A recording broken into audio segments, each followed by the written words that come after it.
Okay, get over yours. Well, a little bit of update on the trailer. I tipped it over. It's pretty light. It's not that hard to fit for one person. All that, most of the big chunks are cut out, and I blasted all this at the pressure washer. The 0-degree nozzle at 3,500 psi done wonders. It's got all that loose stuff off. Bloody SD card out again in this bloody camera.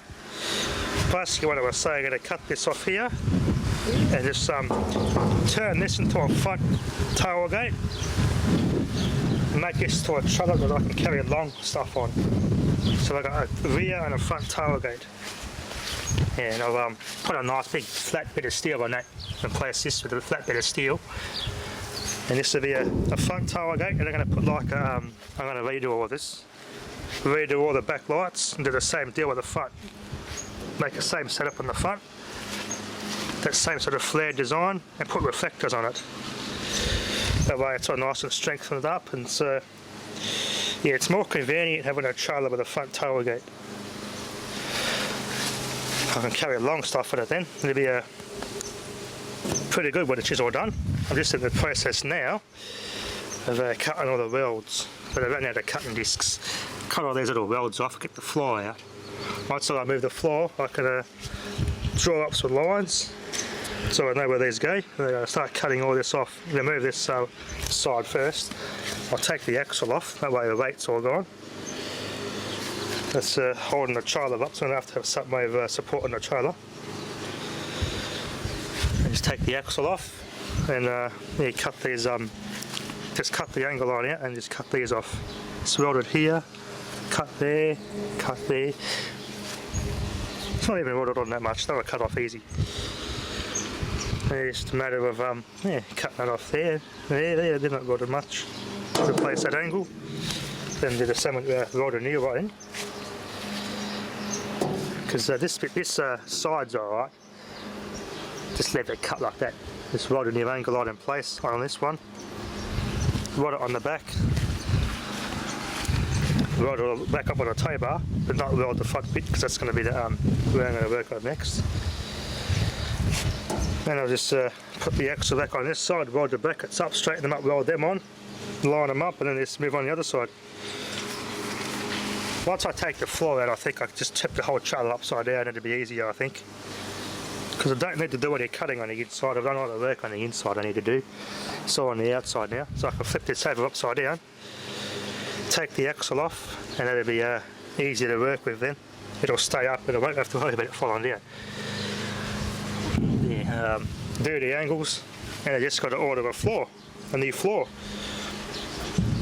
I can use a piece of galvanised sheet, which you can get a slightly thicker than this.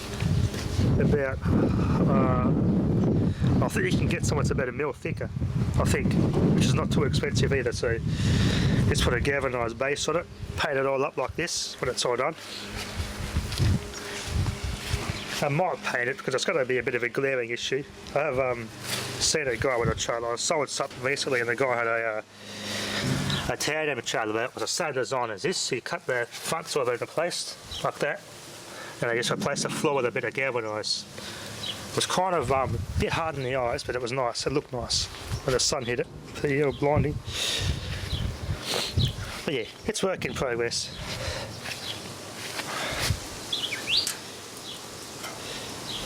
So this should be a... Yeah, I've always wanted something where I can fold the front down on it. So I can put a generator or furniture. I'm looking at starting to look at buying another house, buying a house of our own. So what I'm looking at, we'll have a fair bit of land and a nice shed. So always handy, always handy. All my stuff will be with me then. I can have yeah, all my stuff at one place. I've got room. But, now I can fit 2 of those pallets side by side once I have that modification done. Bit of overhang here and over here. So that's the convenience of what 2 pallets can fit in that trailer. At the moment you can fit one and you got to here. You can't fit much else in there. having the idea of having this as a fold-down tailgate will make this trailer much more practical. I've always wanted a trailer like that, so that's the main reason why I bought this one as a project. So yeah, it's going to work out good. I know these Wesco tow hitches aren't very reliable. They rely on that sort of pin here that lock the nut for coming loose when you're driving the vehicle, because these can unwind themselves and you lose your trailer. The modern pull ones with a padlockable clip is actually a much safer option. Nothing wrong with this, it's just old school. Gross loading 15 CWT, whatever that is. Zero type Wesco here. This is just old school Australian made stuff. Does the job well, but again, you got to rely on this little pin here so that doesn't come undone. Which has to be replaced anyway, it's just a nail with a spring. I can fix that. Nothing really wrong with it other than that. The tyre stays up. Although the bead did leak, but I've actually fixed that with a pressure washer. Just tapped it with a mallet and it stopped leaking. Other than that, yeah. Work in progress. So I've got the same length here, I'm going to measure that. Have the same sort of overhang in the front. That way I've got something to weld to, and I'll match the new ones. I'm going to replace it back so that they match the front. It'll look good when it's all done. And I'm going to paint it the same colour, but all the way around, just so it matches my ute. Hell, I might even put a red stripe here. Match my ute, that'll look nice. Yeah, this will be an ongoing project. It'll probably take me 6 months or more to do, depending on how I feel, what time I've got. But it will get done. It's a good project. It's never trailer's never really too rusty anyway. It's just pretty bloody bad, but it's never too late to fix a trailer. As I said, trailers are always handy to have, so. I've got to order a small angle line at that angle too. I'm I've got a foot too short. If this is the same as this length, it'd be perfect, but it's not. I could actually cut some of this off and join it onto this one. But I'm still going to be a little bit short anyway, so I'll just get another length, make it all nice and neat. Yeah, this will be easy to do because I've only got little 1 inch weld, 1 inch weld, 1 inch weld. It's not really bothered all that much. It makes the whole process easier.